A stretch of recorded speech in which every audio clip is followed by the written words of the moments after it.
Okay, so now let's continue with creating the cave module inside 3ds Max. I'm gonna show you the basic way that I did the cave modules for my levels, so let's get started. Now this little boo mesh here, I always, before I start doing props like that, I like to place a box with the size of a human inside here, so that gets me, that helps me really to determine the size that I want for the cave tunnels and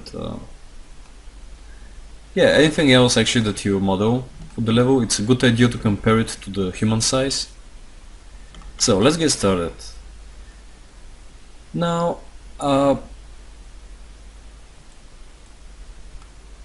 probably go, I'm gonna hide this rock. This is the previous rock that we did for CryEngine. I'm just loaded up here so I can just copy and paste the names. It's easier than to type them all over again. Okay, so hide selection. And now let's just create a plane.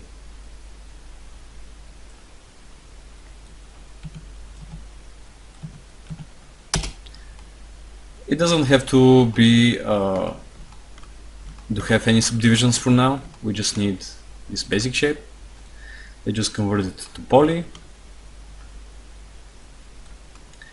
and from there we're gonna select the top edge and just extrude it a bit. I'm just gonna switch my edge faces, and I'm gonna decrease a bit the grid size so we don't have that many lines confusing.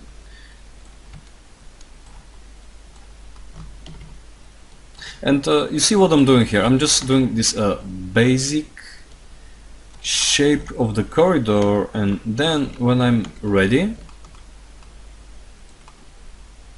just select this edge, press ring, so they both get selected, and from there you can very easily just press connect here and put something like 2.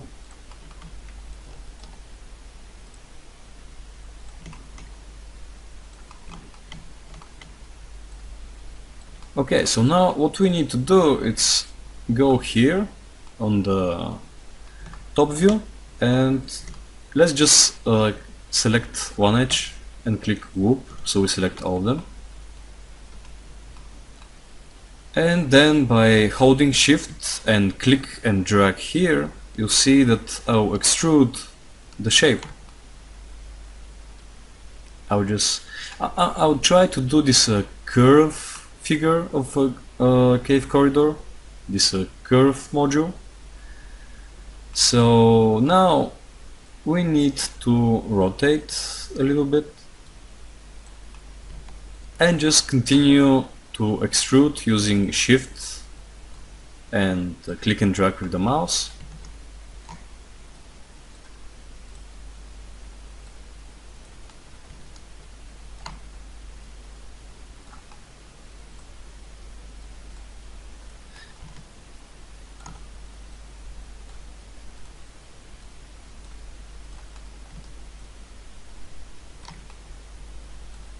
Okay, it's a good idea the other end of the cave to be something that can easily snap well with this entrance of the mesh. So the two of them should be able to work well together, and to achieve this we are just gonna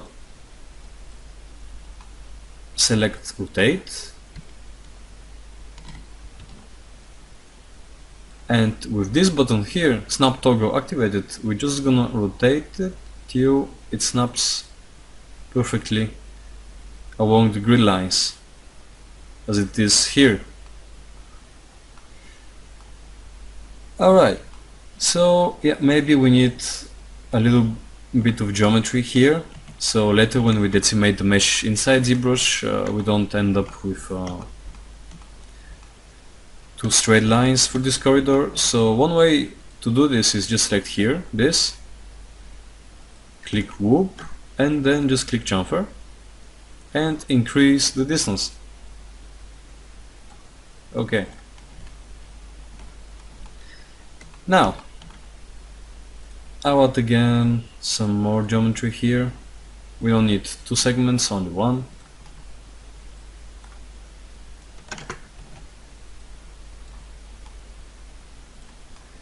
Now you see that if I go and duplicate this mesh, and if I rotate it by 180 degrees,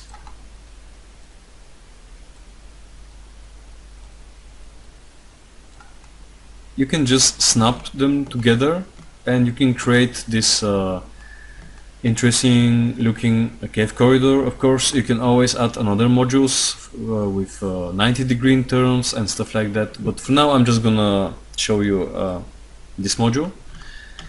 So now it's very important to extrude some geometry from both sides of this tunnel, so when you get two of these modules together, they have some extra space here to intersect, so you doesn't see anything outside these walls clipping through. So I'll show you what I mean. Just click on this edge, select whoop, and from there again by just click shift and drag and then scale, just extrude a bit the geometry here.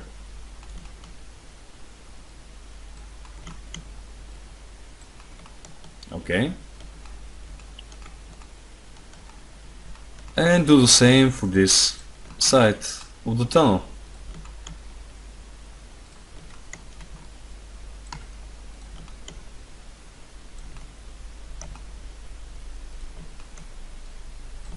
And just move it a little bit forward. Okay, so now select these edges here, press ring, connect, and just move them a little bit to create some nice transition, because we don't want to have like a sharp corner here. It's supposed to be organic looking cave wall.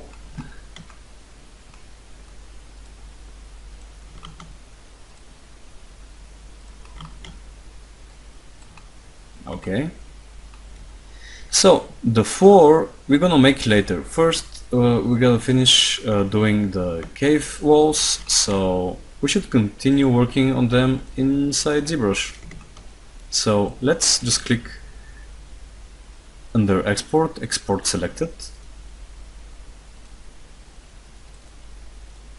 select OBJ and just type something like cave module,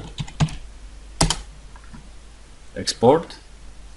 Now before that, I'm sorry, it's really important to flip the faces that way so they point inward of the cave, because right now they're pointing outward, and if you're here in the mesh it will look you would be able to see through the walls. I'll show you what I mean. Just right click on the object and from object properties click backface go. That will show you which side it's actually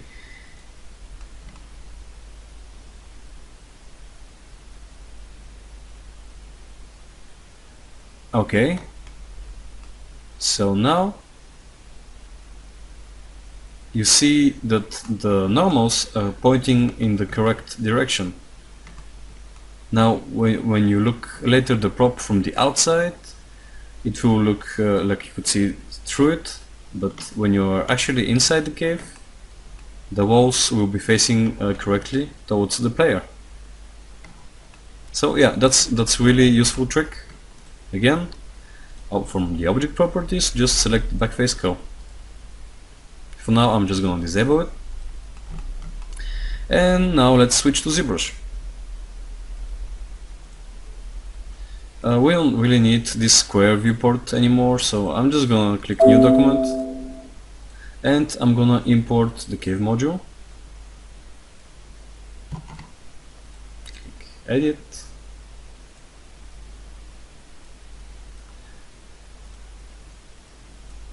So now what we need to do,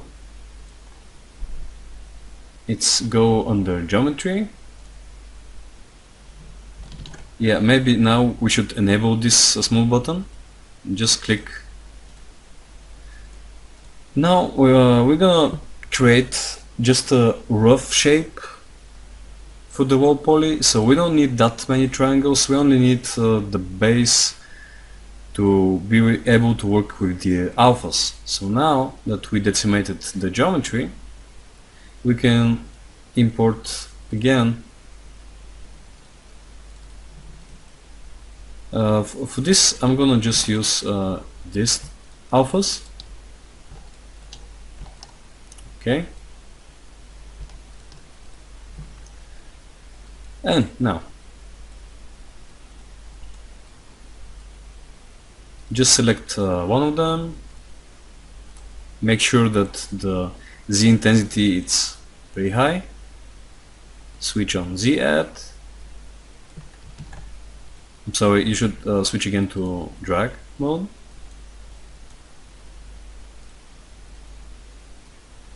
And just start sculpting really big details on the cave walls. First I'm gonna put some radio fade on. I'm gonna increase even more the Z intensity, and just I'm gonna drag like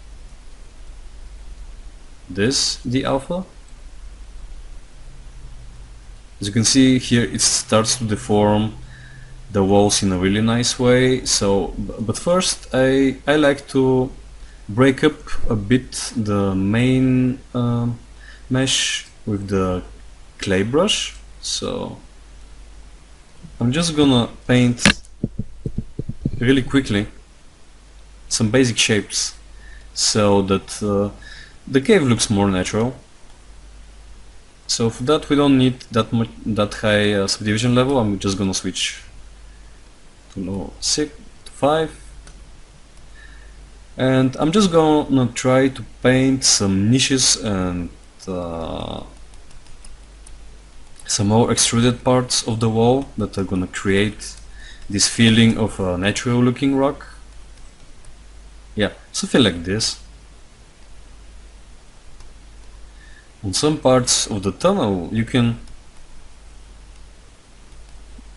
put some geometry in, or you can lower the ceiling. And that is a very quick and efficient way to add a lot of variety inside your props. Just play around with the silhouette of the tunnel. Just imagine what it will look like when you walk inside as a player. So for example, here I'm just gonna sculpt these intersecting like natural looking arcs. Here I'm gonna smooth out a bit this corner.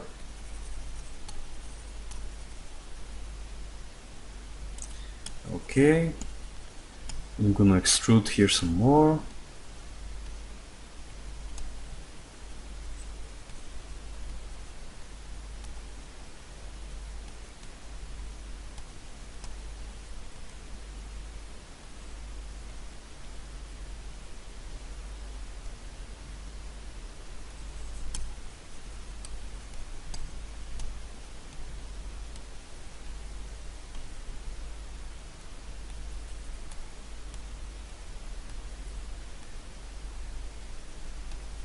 Okay, so yeah, don't worry with the tiny details, because later the displacement map and the texture that we created will take care of that.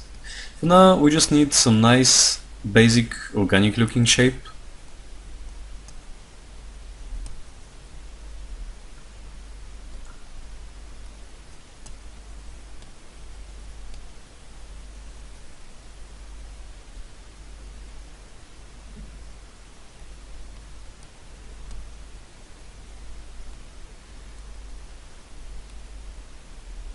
Okay, so now that we broke up the simple shapes of the wall poly mesh and it starts to look more like a cave, we should continue just adding more details with the alphas.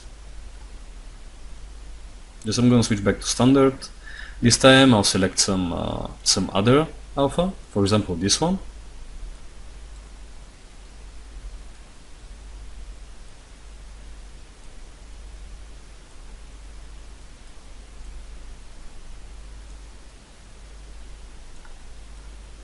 Okay, let's try a little bit with this one. So yeah, see, now it created this really nice looking crevices on the ceiling.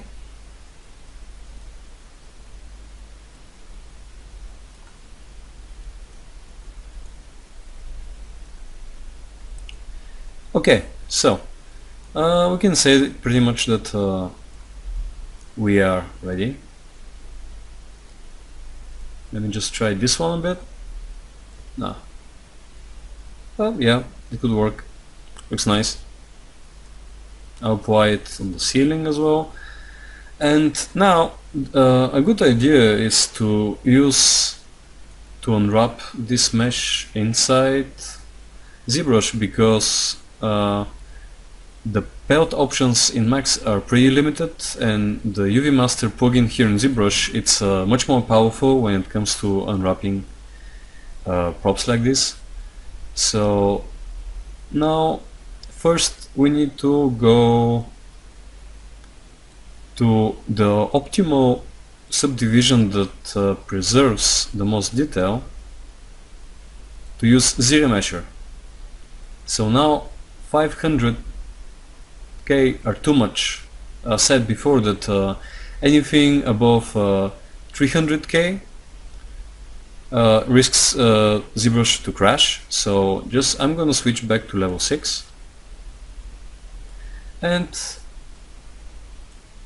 I'm gonna just for the poly paint, I don't know, for now we can use some even quads everywhere, and I want to use quads because in order to use properly the displacement map in CryEngine, it's best to have a clean topology of the mesh that is contained of quads. Now the engine will automatically triangulate the prop, but it still should have in Max the quads instead of triangles.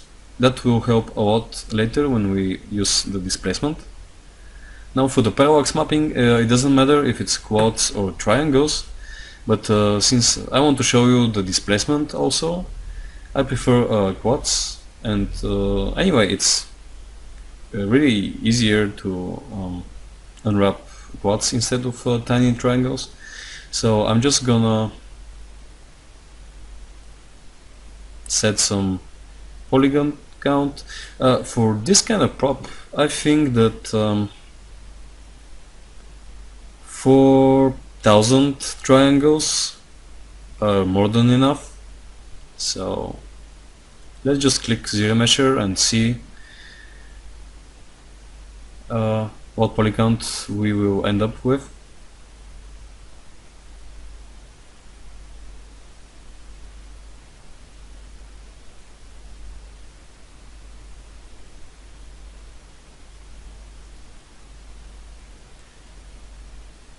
Yeah, well, yeah, I think that looks pretty nice. It preserved the main shapes that we sculpted.